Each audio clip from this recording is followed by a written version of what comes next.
ভেতরে ভেতরে দুমড়ে মুচড়ে গিয়েও সব ঠিক থাকার ভান করে চলাটা আসলেই অনেক কঠিন।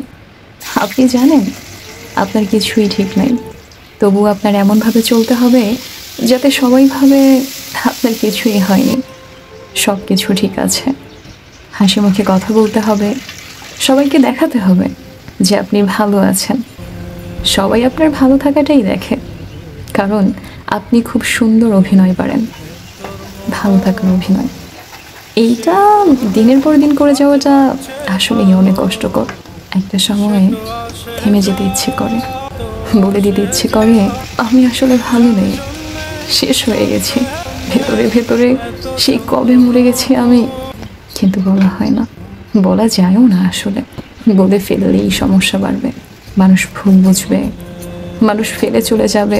নিজের মানসিক অবস্থার কথা কাউকে জানানো যায় না, কারণ কাউকে বোঝানোই তো যায় না, আর না তো কেউ বুঝতে চায়।